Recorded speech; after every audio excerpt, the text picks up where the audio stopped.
What's going on, party people? How we doing today? Just wanted to come to you guys today with another video. So today's video is actually going to be about Ultimate 6 and how to make sure that you're hitting 100% in U6. So I know for some this is probably like redundant, but you know, there's not everybody knows about how to hit U6 or how to structure their alliance to hit U6. So I'm hoping that today this is going to be a guide for you guys, for those who are pushing towards U6 or those who are maybe not hitting U6 all the time. You know, maybe this is going to be a video that will help you guys to know, all right, how can I actually structure this the right way to make sure that I'm hitting 100% every single time that we start U6, and to make sure that, you know, if there's any sort of like difficulties that you may be having, maybe you realizing that some lanes are a little bit tougher. We'll talk about a little bit about like the difficulty of lanes, how you can structure the lane assignments, etc., whatever. But we're kind of getting ahead of ourselves. Before I go into it, please make sure that you're hitting the subscribe button if you do like this video, or if you do like any of the other videos that I do too as well. Please make sure that you're hitting the subscribe button. I'm also my Discord as well as my Twitch link is also down below. So make sure that you come join me there too as well. Come chit chat, ask me any questions, make any comments that you would like, and also come chill with me. Come chill with me on Tuesdays through Fridays. I'm on Twitch at Tuesdays and Thursdays at 9, and I'm also on Twitch as well Wednesdays and Fridays at 10. All right, so let's dive right into it. Right, so U6. So as you can see in U6, we're doing difficulty 5. We've been doing difficulty 5 now for probably a couple weeks. Prior to that, we were doing difficulty 4 on a consistent basis, and we were still hitting 100%. As you can see here before, we're 94 out of 100% with 4 more hours left to go. Pretty confident that we're going to be able to go ahead and hit 100% in U6 with no problem. We do it on a regular basis now, so we're pretty good to go. But what today's video is about, right, is about how can you structure your alliance to make sure that you're actually hitting 100% on a consistent basis.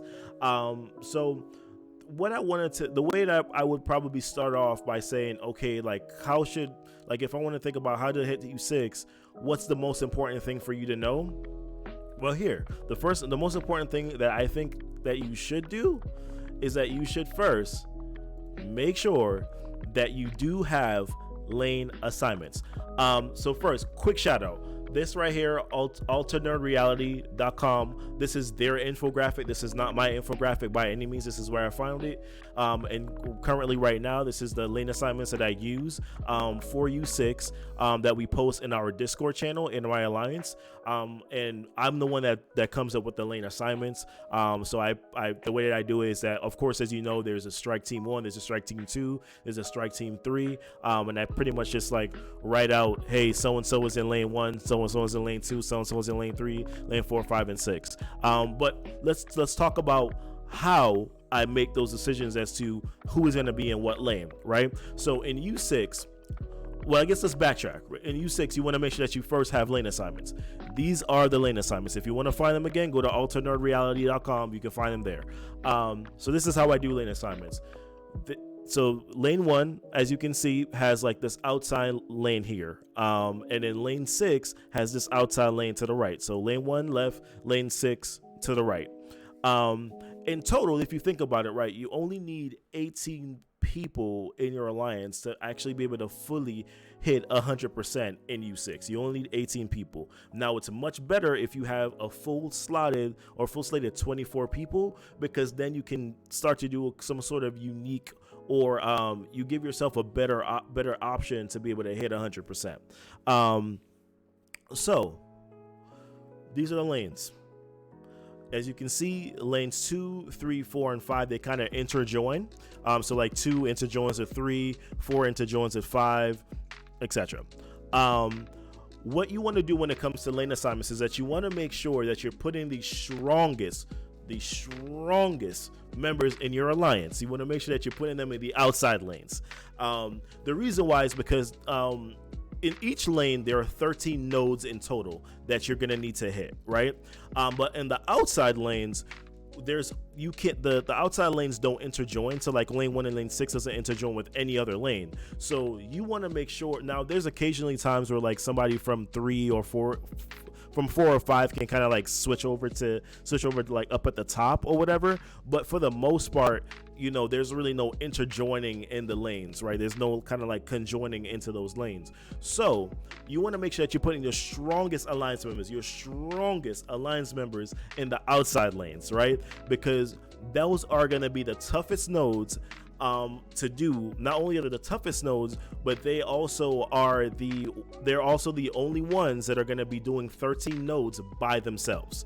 So you want to make sure that you're putting at least for the most part by themselves. You want to make sure that you're putting your strongest members in the outside lanes, so that they can complete it and get all the way up to the top, so that you can hit that 100%. Now, if you have a full slated alliance of 24 members, what you want to do is that you want to make sure that you put 2 people, that's right, 2 people in the outside lanes. You want to make sure that you're putting probably, once again, your strongest alliance members in the outside lanes, and then maybe someone that may not be, this is how I do it, maybe someone that's not maybe as strong but can probably handle a few nodes in that outside lane, or can at least start a few nodes in that outside lane when, you know, when the other one can kind of just come in and clean up that node. You want to kind of do it that way so that you're able to make sure that you're once again hitting 100%. I'll say that multiple times, hitting 100%. 100% is nice because you're able to hit those, get all of them T3s. You're able to hit some T2s too as well, and of course you're able to get those raid credits. You want to make sure that you're able to hit 100%. So double up on the outside lanes is my recommendation. So double up on the outside lanes if you have a full 24 members in your alliance, or even if you have 20, choose, you know, whichever team or whatever that you want to do, to make sure that you have that you're hitting those raids at 100, those lanes at 100%. When it comes to the inside lanes, the hardest lanes on the inside are actually lanes 3 and 4. 3 and 4 get pretty tough, especially when you get to like around here. Like around here in 3 and 4 is where it gets really, really complex and very, very difficult. So you want to make sure that you're putting your second strongest, or your top 6 you want to put in the outside lanes in each team, and then you want to make sure that you're putting your next strongest from those top 6, you want to put them in lanes 3 and 4, because those are actually the harder lanes. 2 and 5 are still difficult, but not as difficult as lanes 3 and 4. So you want to make sure that you're putting your next 6 strongest members in your alliance. You want to make sure that you're divvying them up to do lanes 3 and then to do lanes 4. Now, what's really cool about lanes 3 and lane 4 is that they do interjoin right with lane 2 and lane 5. So you do get so there will always be a little bit of help, especially when it comes to like these mini boss nodes, like the Red Skull node, the Spider-Man one, the Doctor Strange, the Cable. Like there's a little bit of like team up, right? Team up makes the dream work. So so you kind of get to kind of team up a little bit on those lanes, which I think is really, really helpful, you know, for being able to like, let's say that someone in lane 2 gets to the Spider-Man node and they're like, hey, their team like times out, or their team you know, dies or whatever, then at least the lane 3 guy can come in, or gal can come in and kind of help to clean that up, or if it's Doctor Strange or Cable, whatever. So like I said, strongest people in team lane and team 6. I want to make sure I'm clear. Team 1 and strongest in team 1 and lane 1 and lane 6, and then your next 6 to make sure that they're in lanes 3 and lane 4, and then everyone else you can kind of fill out in lanes 2 and in lane 5. I will make mention of this lane right here, this node right here, is absolutely rancid. I hate that lane. I absolutely hate it. I hate that node, because that's the Hulk node. That's with like all the Lokis and the Thors and the Hulk. And Hulk packs a wallop, especially at difficulty 5. He packs a freaking wallop. So you want to make sure that you, at least if you're talking about like using energy or whatever, you might want to use a little bit right you know, right here, like you might want to use a little bit here just so that you can survive here, or just be prepared that you may have to revive a few folks if you don't have the strongest team, so that you can go back to this cable node. Now, of course, once you get all the way up to the top, as you can see, the whole plan is for everyone to join up at the top with Ultimus so that you guys can take Ultimus out. Take Ultimus out at the top lane. But that essentially is, you know, the goal, right? Is to make sure that you put the strongest in the outside lanes, that you have the next strongest in lanes 3 and 4, and that you're utilizing these lane assignments to go all the way up so that you can ultimately join on in this one quest Avengers battle against Ultimus. So that's pretty much essentially how I would go about making sure that you're hitting U7. Make sure that you have these assigned lanes. Make sure that you're communicating these assigned lanes. Get Discord. Discord is extremely helpful in making sure that you're communicating on a regular basis about even anything else other than raids or war assignments, war strategies, or whatever. So if you're not already using Discord, you know, then I would recommend you use Discord. Make sure that you're communicating. You're talking about these lane assignments. Post this.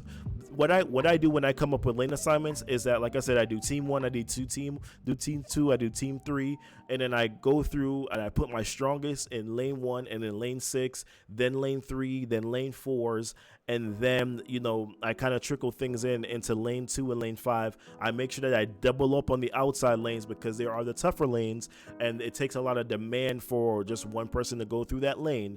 So I double up on those lanes, and then I also make sure that I post this infographic to show the lane assignments so that people know exactly where they need to go, right? So that no one can make any sort of mistakes and say, "Oh, I didn't know what to do." You make sure that you get this infographic in there. It's from alternerdreality.com. So make sure that you get this, that you assign the lanes, that you double up on the outside lanes, that you make sure that you're putting the right people in the right place to be successful on the lanes that they need to be successful in. And then, of course, have fun. That's the biggest thing, right? Have fun. Get your rewards. Get those T3s. Get them T2s. Get those raid credits. Be happy. Do 100%. I also, like, another little added tidbit. If you're able to do this quickly and effectively, the beautiful thing is once you hit 100%, the raid is over. So if you're able to finish the raid in less than 24 hours, even if it's at 20 hours that you're finishing that raid, then now you're able to save up a little bit of energy, and then you can launch that next raid in a couple hours after that. So listen, do your raid lane assignments. Double up on the outside lanes, which are the hardest lanes. Put your top 6 people in lanes 1 and lane 6 in each room. Your top 6, lanes 3 and lane 4. Your next strongest 6, and then of course fill out lanes 2 and 5, and then make sure that you're like I said, following the lanes effectively to hit U6. And then get those rewards that we want, and then you guys should be all set. But hey, this is it for me. Quick thing. Hopefully this is helpful for you guys. If you guys have any other comments that you want to make mention to, please let me know. I'm definitely always open to hearing from you guys. Like I said before, please hit the subscribe button if you like this video. Make sure that you're hitting the notification bell. Also, you know, come check with me and come chill with me on Twitch from Tuesday through Friday. I'm on Legendary Mondays too. So Legendary Mondays, you can see me on. You can also see me as well on Twitch, and of course my Discord, everything. Come chat with me. Let me know. But thank you guys so much. Hopefully this helps. Once again, be blessed, be safe, take it easy, and I'll see you guys soon. All right, bye.